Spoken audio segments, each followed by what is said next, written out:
Muito bem, está aí a nossa matéria de abertura, então, né? O ministro Alexandre de Moraes ordenando as prisões preventivas, né, por ameaças a familiares, no caso, os familiares dele, né, naquela situação. Hoje, como eu tenho duas pessoas aqui que são muito qualificadas, né, são operadores do direito, podem explicar melhor do que eu, né, o porquê, porque muita gente questiona, mas o Moraes ele é parte interessada, como é que ele julga, como é que ele é vítima, ele julga, bom, os convidados vão explicar para que você entenda, né, como é que funciona essa dinâmica, né, desse pedido da PGR, que caiu na mão dele, enfim, e ele acabou ordenando essas prisões. Elma Tourinho, boa noite, seja bem-vinda mais uma vez ao nosso News 5.1, satisfação tê-la aqui com a gente nos estúdios. Você começa com você, que entende bem desse tema, entende muito bem, essa é a sua praia, digamos assim. Vamos lá, sobre o nosso tema de abertura, por favor. Boa noite a todos, pessoal de casa que nos acompanha, quem está no trabalho, né? Tem muita gente que tem falado para mim no privado, lá nas redes sociais, olha, às vezes eu estou no hospital, assisto, enfim, obrigada pela sua audiência. Boa noite, Cícero, que ontem disse que fez um carreteiro para o deputado Ismael Crispim, eu vou cobrar, porque outro dia eu fiz uma farofa de Tucumã e o Moisés, que está atrasado, não sei se é ele hoje, me obrigou a levar no aniversário. Então, agora eu vou pedir também a contrapartida aqui do Cícero. Boa noite, Samuel, Tonon, pessoal que está nos acompanhando aí no Sonoplasta, o pessoal da equipe. Olha só, é muito complicado para um juiz fazer comentários sobre processo que ele não tem nas suas mãos. Eu já fui abordada várias vezes durante... Moisés, você está atrasado, mas entra, né? Já está atrasado mesmo, enfim, vai interromper.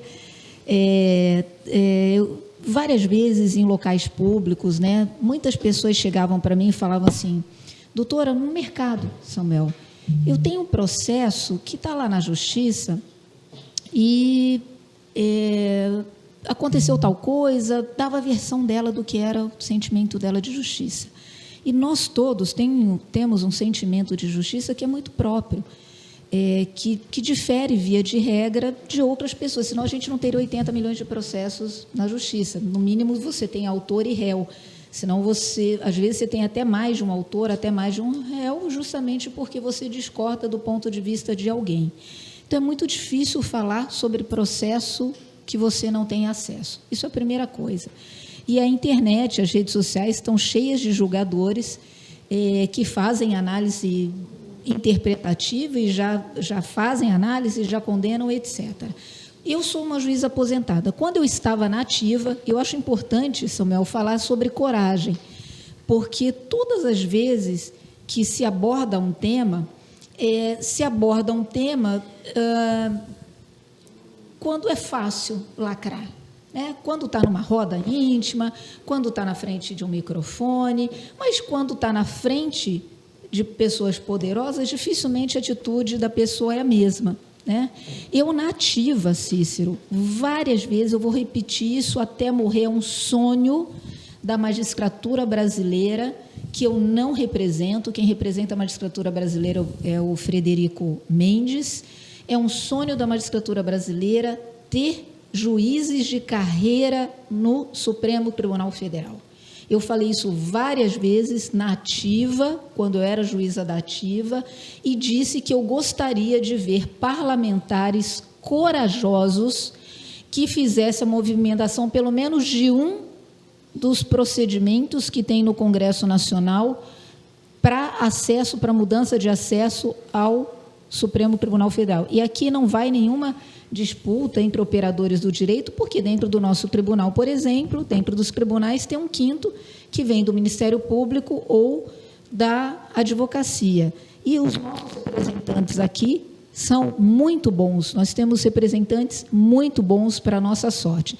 Então, eu falo pela Justiça de Rondônia? Também não. Tem um presidente do Tribunal de Justiça e hoje tem uma mulher também que me sucedeu, que representa a Associação dos Magistrados. Eu falo por mim. Eu quero juízes de carreira dentro do Supremo Tribunal Federal. Ponto. Eu acho que essa é a melhor análise que pode ser feita por um juiz aposentado, por uma cidadã que entende que na Suprema Corte tem que ter juízes que olham nos olhos das pessoas desde a fase inicial. Eu acho que isso não deveria ser exceção, né, Wilma? Acho que isso deveria ser regra, né? Para se cobrar tanto essa transparência, essa lisura, né, essa independência da corte, eu vejo que seria o mais correto, digamos assim. Samuel Costa, boa noite, seja bem-vindo ao nosso News 5.1, a sua vez de analisar aí o tema de abertura do programa. Boa noite, Cícero Moura, a todos os nossos telespectadores, internautas que nos acompanham pela rede mundial de pessoas, né? O Tonon, o publicitário, o Juninho da nossa técnica, o Moisés Cruz, a você, Cícero, e a nossa eminente doutora Elma Tourinho, né, que vem a brilhantar e trazer a representação feminina. Acho que é de fundamental importância que as mulheres, né, também participem tanto dos espaços de poder, bem como desses ambientes, né, televisionados, onde há uma repercussão geral. E parabenizar já de antemão a doutora Elma pela tecnicidade e pela postura, né, muito ponderada no que se refere à matéria em questão. Olha, o bojo do artigo 312 do Código de Processo Penal, ele preconiza algumas medidas cautelares, dentre essas, dá-se-á, né, a situação atinente à prisão preventiva para a garantia da ordem pública, para que não haja obstrução nas investigações, subterfúgios, uma espécie de medida cautelar que são elencadas em quase uma dezena. Agora, um fato determinante, né, que é importante frisar, aqui na Rema TV, que tem um caráter pedagógico, levar informação, é que, lamentavelmente, nem todo o nosso povo é bacharel em direito e tem, né, o mínimo de percepção de ali parar e pesquisar para saber o que é que está sendo discutido em tela. Primeiramente, a gente precisa compreender que o ministro Alexandre de Moraes, ele é o relator dessas ações. Talvez por conveniência, por questão do destino, ou por sorte, ele foi escolhido relator. E essa decisão que o mesmo proferiu, ao meu sentir, é uma decisão que ele poderia ter se julgado impedido de julgar, porque envolve o sentimento familiar, parente colateral, enfim. Só que essa é uma decisão de antecipação de tutela, né, com tutela de urgência. Há, evidentemente, que à luz do direito, o perigo limora, ou seja, o perigo da demora, e para que não haja, né, nenhuma intercorrência de as pessoas quererem fugir e até mesmo cometerem outros crimes, ele, à luz do direito, resolveu dar essa decisão interlocutória. A partir do momento que essas partes se sentirem ofendidas, quiserem indagar, interpelar, não for adequado, que é o próprio Supremo Tribunal Federal, a situação atinente à causa de impedimento, através de um advogado, né, constituído, com procuração, vai poder refutar item por item. Agora, o que a gente não pode aceitar como fato consumado é que integrantes do Poder Judiciário, do Ministério Público, da nossa briosa Polícia Judiciária, tanto no âmbito federal, que é a Polícia Federal, quanto nos estados e no Distrito Federal, a Polícia Civil, possam ficar atônitos, aflitos e ter, né, algum familiar vítima de uma eventual emboscada. Numa democracia se faz necessário que nós garantimos a representatividade, que o Estado Democrático de Direito possa dar segurança jurídica e física para que os integrantes do Estado possam exercer as suas atividades laborais sem receio. Se houver abuso, ilegalidade, arbitrariedade, existe uma lei contemporânea, que é a lei de abuso de autoridade. Então, numa democracia, as pessoas civilizadas, elas debatem dentro do Poder Judiciário. Há uma endemonização do Poder Judiciário, advindo de algumas pessoas alopradas, que tentam ridicularizar, né, a figura do Supremo Tribunal Federal, de instâncias, né, em primeiro e segundo grau. Agora, o que a gente não pode crer é que esse devaneio, esse surto psicótico, deva ser perpetrado. A figura do ministro Alexandre de Moraes, ela é uma figura que não é permanente, não é ad eterno, ad infinito. Ele está ali temporariamente. Em decorrência de algum caso fortuito, ele tem dia e hora para sair, né? A aposentadoria compulsória aos 75 anos de idade. Agora, a instituição, ela deva ser prevalecida. Eu tenho absoluta certeza, plena convicção, que esse grupelho que fez ameaça ao ministro Alexandre de Moraes, bem como a seus familiares, terá, evidentemente, uma dor de cabeça muito significativa e, à luz do direito, se houver abuso, que os seus advogados interpelem no fórum adequado. Muito bem, você falou em polícia aí, Briosa, né? O governo oficializou hoje a criação da Polícia Penal Federal, viu? E também a criação da carreira do policial penal federal. Importante isso, né?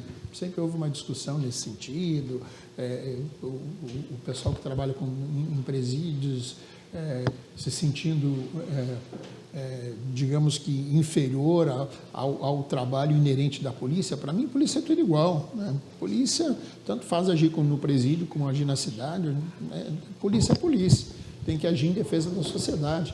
E os policiais penais, os agentes penais, os policiais penais não são diferentes dos nossos policiais civis, dos nossos policiais militares, que todos agem, né, em defesa da sociedade, da garantia da ordem, enfim, né, polícia para servir, né, e para proteger.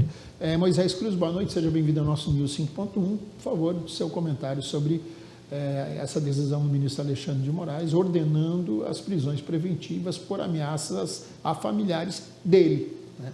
Por favor, seu comentário. Boa noite, Cícero. Já quero aqui me justificar, porque não estive no aniversário do seu neto, né? Você viu o vídeo, viu a minha situação, eu não pude. Eu vi que o teu cachorro sofreu um acidente. Um atentado. 2 cachorros invadiram a chácara e atacaram o meu cachorro, e ele ficou num estado deplorável. Aí não tive como abandonar o bichinho, de ficar cuidando dele, mas pedi, né, fiz ali as minhas devidas vênias. Foram aceitas as desculpas, tendo em vista a Vossa Excelência, né? Tranquilo. Boa noite, doutora Elma, seja muito bem-vinda. Meu amigo Ramon Samuel, que ele é uma mistura de Ramon Samuel, eu fiz e meu amigo Carrade, seja muito bem-vindo, boa noite. E a vocês que estão em casa, que eu já costumei chamar de Nação Rema, sejam muito bem-vindos e participem. Olha só, pessoal, olha só, telespectadores, olha como é que é a vida, né? A gente fica olhando cada coisa no judiciário. Nós estamos falando aqui de judiciário da maior, a cúpula, a maior instância do Brasil. É brincadeira, meu povo. Olha, sinceramente, é grávido pela metade. O Alexandre de Moraes é o grávido pela metade. É isso que ele está fazendo. Ele se declara incompetente, não pode julgar, e até certo ponto. Até outro ponto ele vai. É a mesma coisa da gravidez pela metade. Agora, isso existe, meu povo? Ou é, ou não é. Ou ele é incompetente, não pode se declarar ali que está impedido, ou não se declara e toca o barco. E vai violando a lei como ele vem fazendo há 6 anos. Eu avisava aqui no programa. O Samuel várias vezes entrou em debate comigo. Não, porque o juiz não pode se declarar impedido, porque senão todo o tribunal vai ter que se declarar impedido. A mesma coisa caiu aquele Reinaldo Azevedo no papo do Samuel. Aí ficou dizendo que o Alexandre de Moraes não poderia se declarar impedido. Logo em seguida, Alexandre de Moraes se declara impedido e ele passa vergonha. Se você é vítima, você não pode ser julgador. Isso é o básico. Isso é o básico, minha gente. Onde vai parar essa justiça do Brasil? O camarada virou agora, nós voltamos para a Idade Média, onde o inquisitor era o juiz, era o delegado, era o investigador e era o cara que dava a sentença. E pronto, a sua vida estava na mão do inquisitor. Eu estava assistindo um filme evangélico chamado, com o personagem John Hans, e esse camarada traduzia a Bíblia, e isso o juiz, o inquisitor, entendeu que aquilo era um atentado contra a fé, um atentado contra isso, contra aquilo. Os julgamentos, as acusações eram absurdas. A gente via a maior acusação quando ele dizia: gente, eu estou só traduzindo a Bíblia, eu estou só explicando a Bíblia para as pessoas, que é isso. Não, você está deturpando isso, está perturbando a tranquilidade da fé, isso e aquilo, vai ser condenado. Rapaz, pelo amor de Deus, a mesma coisa esse homem, esses camaradas não poderiam responder liberdade? Tem que estar preso preventivamente? O Alexandre de Moraes soltou as ameaças para a gente ver, para a gente ter noção dessas ameaças, o peso dessas ameaças, o peso que esses caras têm de realmente fazer aquilo com o Alexandre de Moraes, que é cercado de segurança, ou é só bravata desses camaradas? E aqui a gente não está diminuindo nada não, a gente quer ver, a gente quer ter acesso, Carrade. Ora, bota aí, bota as mensagens, bota, é igual o tapa lá de Roma.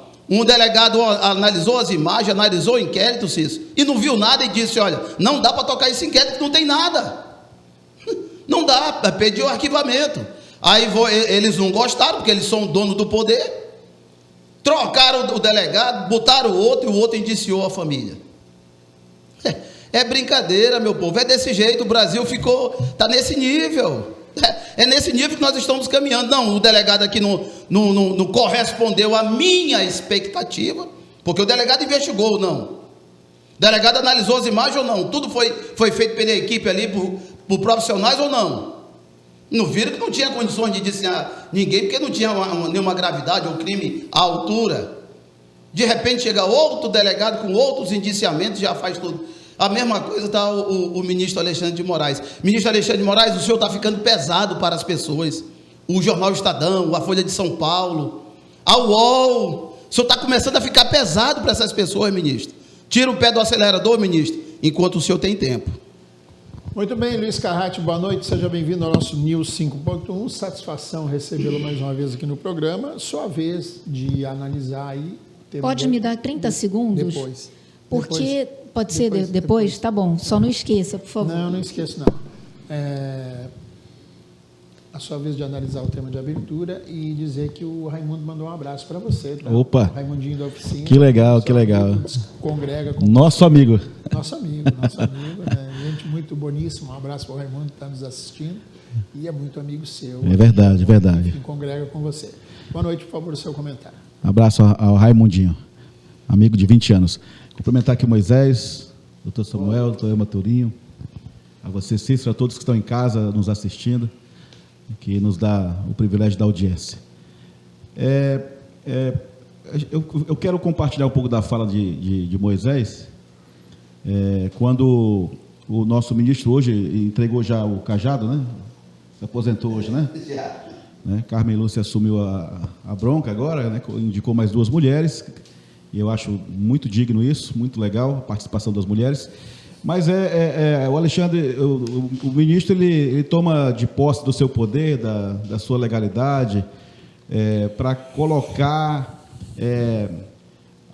o cadeado, né? Colocar aquilo que ele procura nas pessoas, no que tange autoridade impulsionada, um ministro que não representa a população no contexto geral. Não me representa, em particular posso falar isso, porque eu tenho o direito de falar isso, né?